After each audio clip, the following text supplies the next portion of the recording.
Hey guys, welcome back to Nicsminibikes. Today we're going to start doing some work on the 301 Predator. 224 is running pretty good. We had pretty good view numbers on that series, so we're going to do something else. So I'm going to dig into this 301. I've actually got quite a bit of stuff done to it already. As we're working on it, I'll tell you about that, but right now, let's dig in.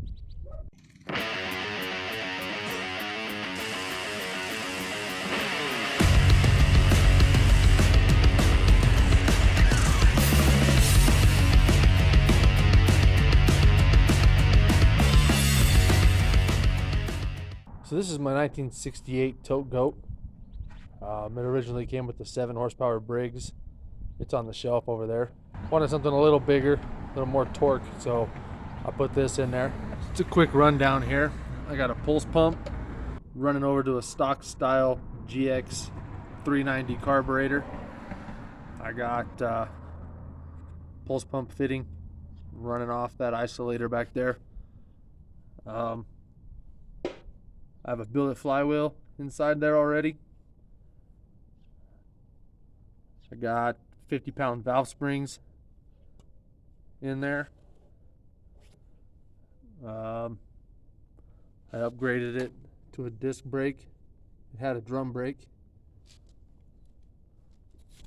Got my own homemade exhaust pipe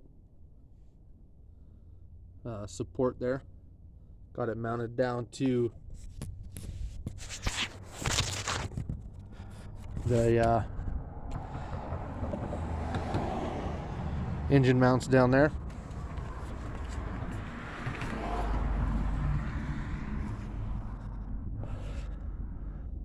Got a custom made tank mount here. This tank used to mount under the frame down here, but it won't fit there now, so I got the custom made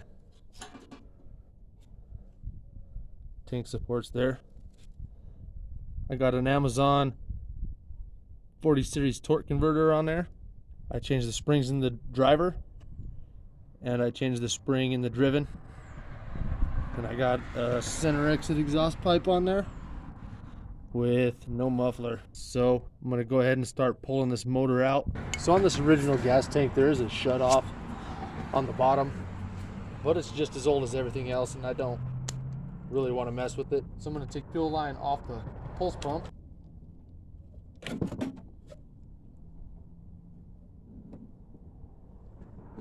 Just let that gas drain right into a gas can.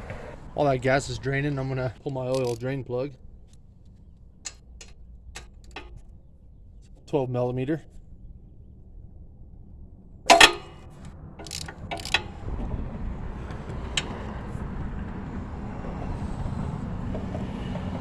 Now while everything else is draining out, I'll unhook the other hoses off the pulse pump.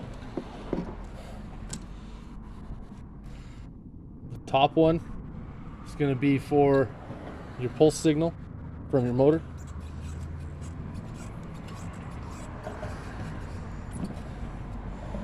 So it'll be dry. The other one is going to be the feed to the carburetor. So we got that pulse pump all unhooked. We're going to be dripping gas here for a little bit, but we'll be all right. Next thing I'm going to do is deal with kill switch here. We got one bolted here for a ground, and then the wire going up to the coil. This is soldered, so I'll have to snip it, and the ground there is just bolted so I can undo that bolt. I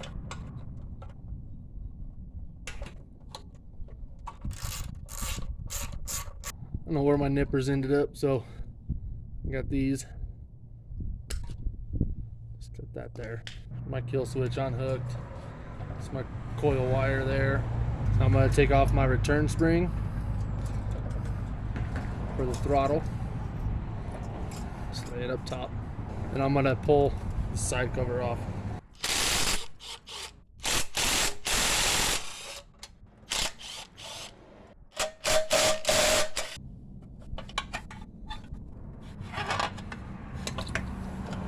So there's that billet flywheel on there. Now for me, I'm going to come back over here connected to a spark plug. And this wire here goes up to my tack, so I'll just take that off.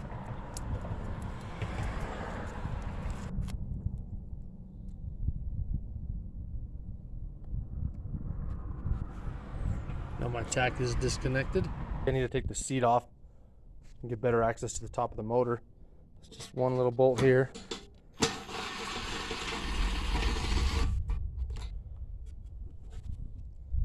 Give it a couple taps on the back. Just comes right off. I don't know about you guys, but I always get excited when I get new tools. I buy the cheaper stuff, especially for screwdrivers, because they seem to be one-time use and then they're gone. I don't get it. But anyway, a new set of screwdrivers. Let me open that up, start taking that throttle off. All right, guys, I got those screwdrivers open. If you see me using anything other than these, that's because I lost them. Don't know where they went. So this is the top of that 301. This is the original top plate. It is modified. This throttle clamp used to be over here. I needed it to pull the other direction, so I cut it off from over here and put it over here. That made this throttle stop screw not do anything, so I added that big guy. Anyway, take the throttle out.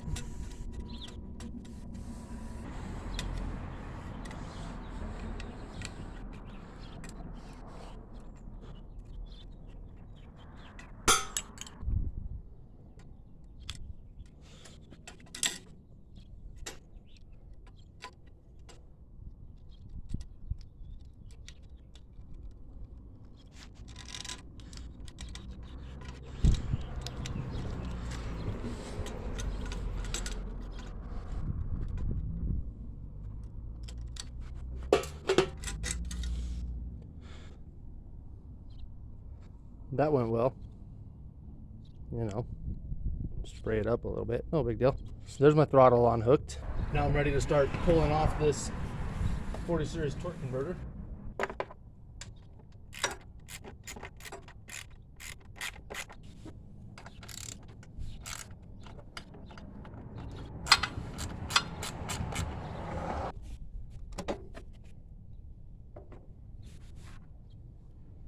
So if you're curious about this 40 series torque converter, I have a video about maintaining the driver side of this clutch. I'll link it in the description. Let's see if this gun has enough juice to take this off.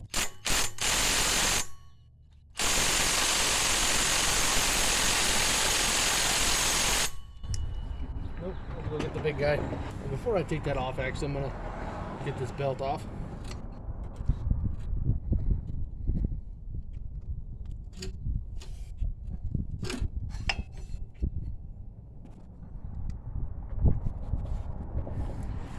Easy enough. Now we'll shoot that driver off.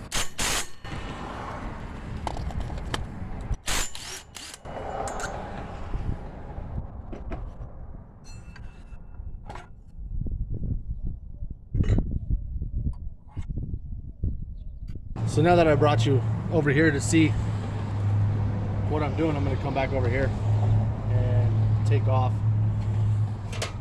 this chain.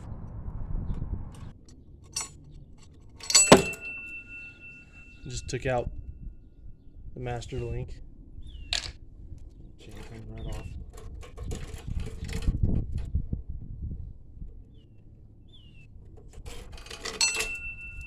Alright, we got that chain off. You can catch these 4 bolts here holding that torque converter on. I'm going to try to go back to the little gun here.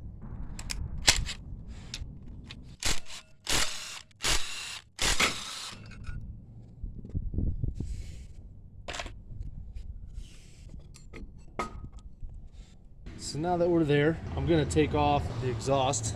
So the reason I'm taking off the exhaust is because this brake line actually goes through it. And with that brace on there, there's nowhere for it to get off except for when I get that brace unbolted and the pipe here.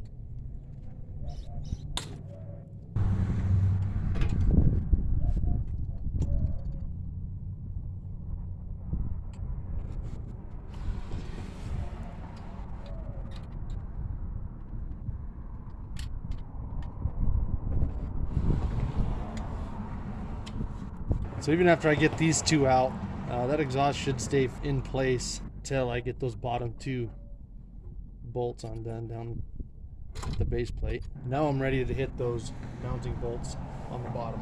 Alright guys, so I moved you to the other side. As you can see what I'm doing a little bit better. I'm going to be working on getting that one and the one behind it off.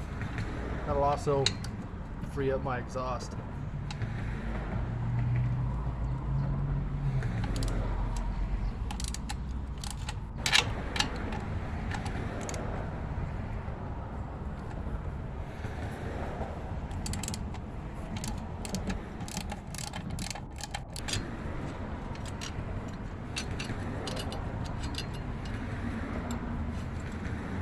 My exhaust is loose.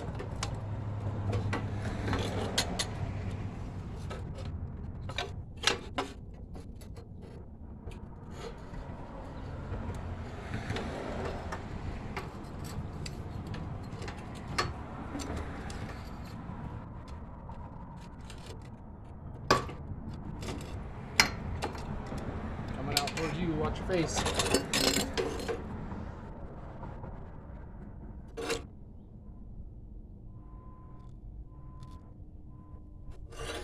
Now I just got those front two motor mount bolts, and that motor will be ready to come out of there. Move you to where you can see those.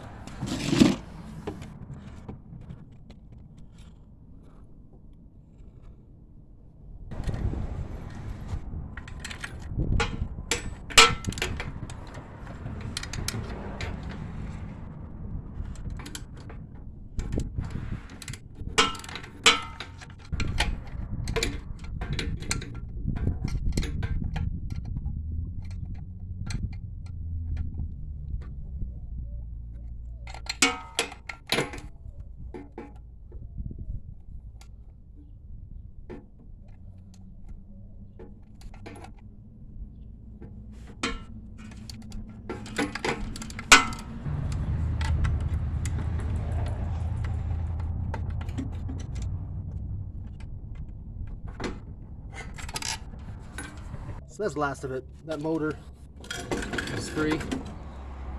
We'll yank it out. Let me go put my bench down first. We'll pull it out of there and we'll go set it on the bench.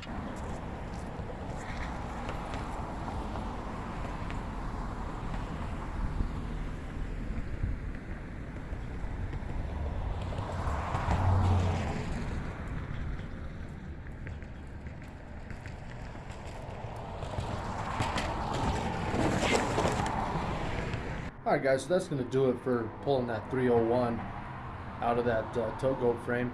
I don't know if you noticed in the video, those welds are pretty bad. I did that with my Harbor Freight flux core welder. So I'm going to grind those out a little bit and weld them with a better welder. Do some work to that frame, and then I got some work to do to that motor also for future videos. So like, comment, and subscribe, and catch those next videos.